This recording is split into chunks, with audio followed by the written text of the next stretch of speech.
Alright, today we have a classic iPhone 8. Just needing a screen replacement on this one. Like most iPhone 8s, the back glass is perfectly intact while the front is shattered to pieces. Let's go ahead and power this one off real quick. Start with those two pentalobes down there at the bottom. This is going to be easy peasy.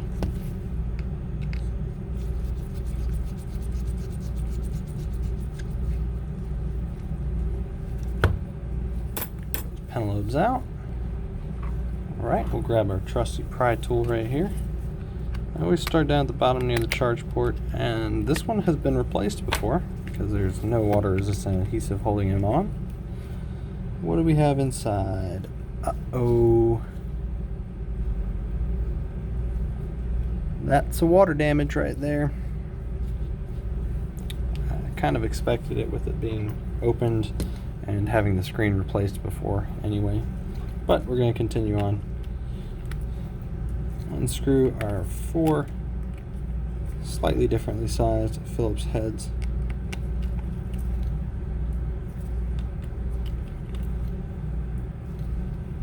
Then we've got three more Phillips heads up here at the top. These again are those non-magnetic ones, so a screw just fell off of my screwdriver and right into the frame of the phone. I'm less than surprised. We'll find that one a little bit later. Let's at least get two of the three out of there. Cool. Take our shielding off. Always want to make sure that we unplug our battery. That is step number one for just about any repair. Pop those flexes, all three of them, and our phone we will set aside. I'm wondering if I can find where that screw went.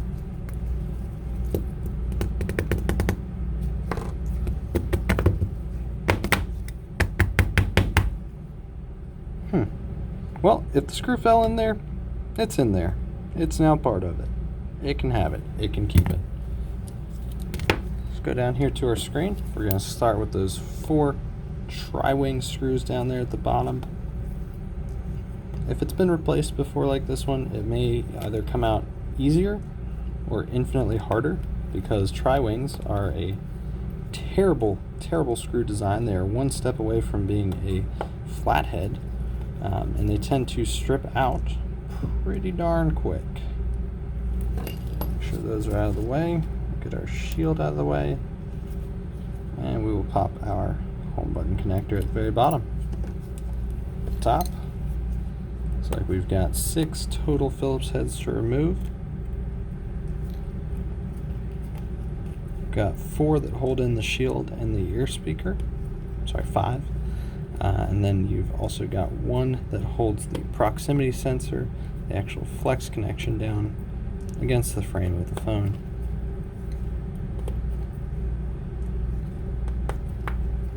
Exciting stuff, I know. Cool. Take our ear speaker out of there. I'm going to check down here at the bottom to see if this is still well adhesed. It is. I'm not going to tug on it. At the top half, we've got loose adhesive, which usually means that we can actually just pop those out and peel off this flex connection. I'm going to go give some heat to that one down at the bottom and pull that out. Alright, our home button's been removed. Toss that old one aside. Let's go grab the new screen for this phone, which should be located somewhere nearby. Where'd it go? Right, we've got our nice shiny aftermarket screen. Let's go ahead and start by feeding that home button through the front. He's going to clip on just like that, and then we're going to connect it running under the flex and then over top to create a nice little flex hug. Beautiful. Let's go back up here to the top. We're gonna remove that adhesive. Lately I've been liking the screw in this one Phillips head just to kind of hold that ear speaker bracket on there. Then I'm going to take our proximity sensor while throwing everything else under all around.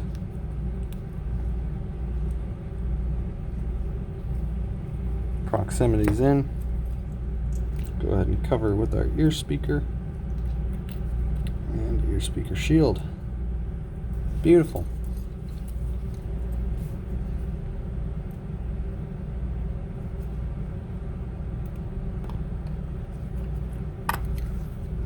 You'll see down here that it shows Y7 on the screen itself. That refers to YouTube and the subscriber count that I currently have. Let's go ahead and continue screwing on the Phillips head screws. Hold that proximity sensor, everything else right where it belongs. Alright, we're going to drop this one more screw in there. Then I do have to go reopen the store as our lunch break is over. Currently working through lunch due to short staffing issues. Get that lined up. I'm going to pause the video right here, go open that store, and I will be back after helping the stream of customers waiting. Alright, the first wave of customers is over, and the incessant phone has quieted down quite a bit. So we're going to continue on our repair. Just screwing in the 4 bottom tri-wing screws that are going to hold the home button in its place. Nothing inherently special or different about this repair. It's pretty straightforward. Let's grab our frame. We're going to plug our screen back into the logic board right there. Again, cool.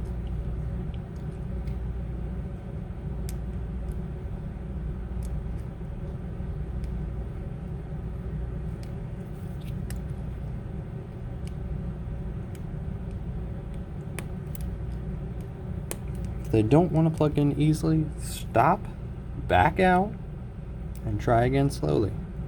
The FPC little connectors on the board there, those Lego style connectors, are made of plastic. They're very fragile. They can bend, warp, and those pins can get knocked loose or removed entirely.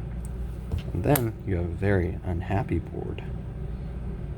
We will work on unhappy board repairs later. Hey, look what we just found. There's that missing screw, stuck to none other than a magnet. Non-magnetic screws can still stick to some magnets, just not the magnets on your screwdriver or anywhere that you would need them.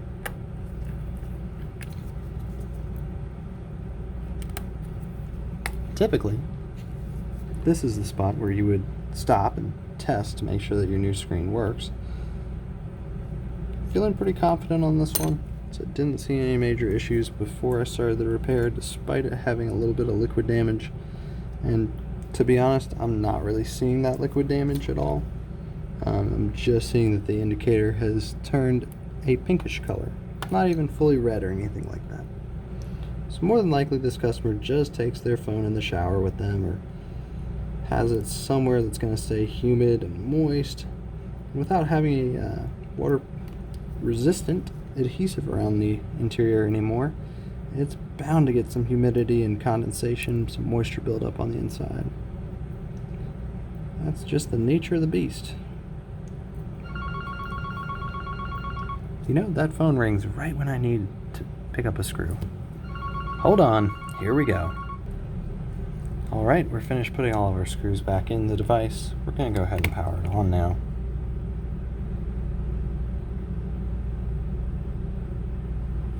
We have an Apple logo. Let's go ahead and close this phone up.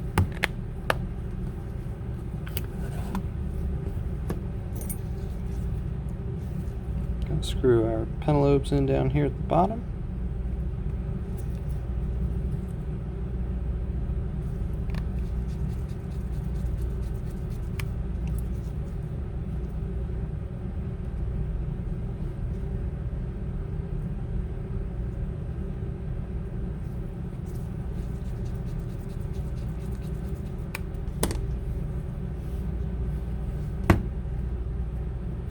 And lo and behold, we have a repaired iPhone 8. Thanks everyone for joining me. I hope this will help you fix your own phone sometime if the need arises. And I'll see you in the next one.